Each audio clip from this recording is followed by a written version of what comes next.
5 things to do instead of having an argument with your husband in your head. I don't know about your husband, but my husband is not always there to be a part of all the fights we have. Like, literally, he has no part in them. Because I'm so angry that I really don't want to talk to him at the moment, and have the fight that I'm having in my mind actually with him. These moments are where I'm able to come up with the best comebacks, although he never actually said anything, come up with the best pointed arguments, and honestly be a bit meaner than I ever would be in person. Safe to say that not a whole lot of good actually comes from these mental fights I have with him. So in an effort to avoid prolonging the anger I have for my husband in my mind, I do a few of these things I listed below. 1. Try to remember all the nice things he's done recently. When I find myself running through the house, picking up my husband's shoes and socks along with the toys my 2-year-old left out, an inevitable one-sided mind fight begins to break out. Does anyone pick up after mommy? No. So why do I have to pick up after daddy? And if I don't watch it, that can go on for longer than I'd like to admit. Josh has literally caught me mumbling to myself during one of these mind fights. That wasn't embarrassing or anything. But before these fights get out of hand, and before mental punches start getting thrown, I try to remind myself that I really don't have it as bad as I'm thinking I do. I have to remember that, oh yeah, he did wash the dishes this morning. And last night he did get up to help get the 2-year-old back in bed.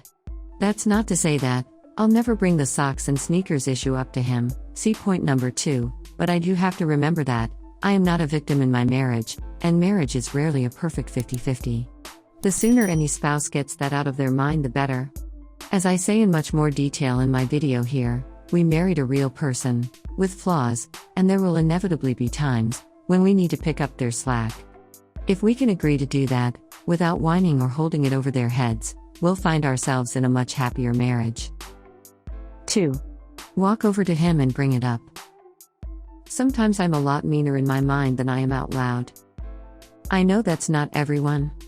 Sometimes the best thing for me and my husband is to walk away for a bit, chill out, and then when the initial anger has passed, bring it up. Personally, I know that I tend to hold on to things, build up a grudge, and let it ferment into bitterness before I bring it up.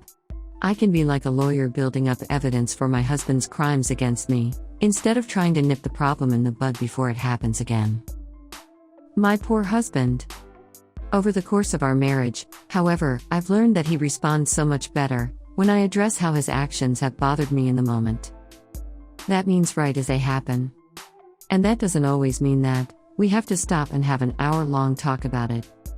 Usually, the quick moment of confrontation sounds a lot like, "Hey, that actually doesn't feel very good when you say that." Or, "Hey, could you pick those up, so I don't have to grab them later? Thanks." Except if he's at work, then please wait. For Josh and I, fights over text naturally dissipated once we got married.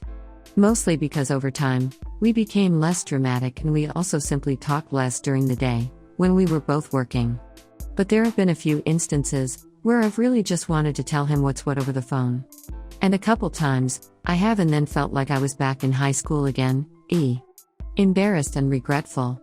And urgently feeling the need to send an apology text before he got home. Long story short, if you have an issue, bring it up quickly and almost always in person. The end. 3. Ask yourself if it's really worth getting worked up over. Sometimes, as much as I'm angry in the moment, my mind arguments with my husband are much more dramatic, pointed, and all-inclusive, meaning, they include that time he said something insensitive 6 months ago, than they would be in person. If I don't stop myself, I can go on for a pretty long time feeling like a self-righteous victim in my marriage, rather than stopping to feel grateful for the man my husband is and the fact that he actually does love me, despite whether he hurt me or whether I'm deciding to simply feel hurt.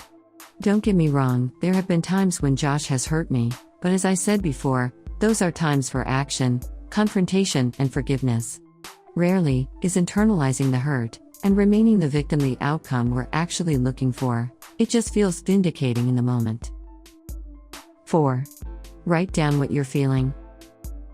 I know I'm not the only one out there who feels like getting their problem out on paper helps them clear their mind, figure out what's really bothering them, and prepares them better for confrontation.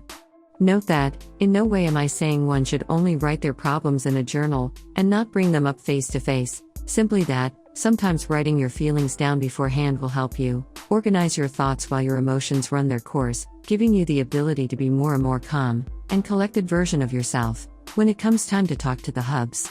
You know how you almost always come up with better talking points after a fight or confrontation. Think of this as a dry run where you can better figure out how you were hurt and explain how you would like your spouse to fix it or act differently in the future, not where you can figure out a more pointed insult. 5. Just stop. Sometimes the best thing you can do for yourself, your husband, and your marriage is to just stop. If you know this is an area that just requires you to be a little more patient, but you feel a mental argument a win, try to just stop and think of something more positive and helpful.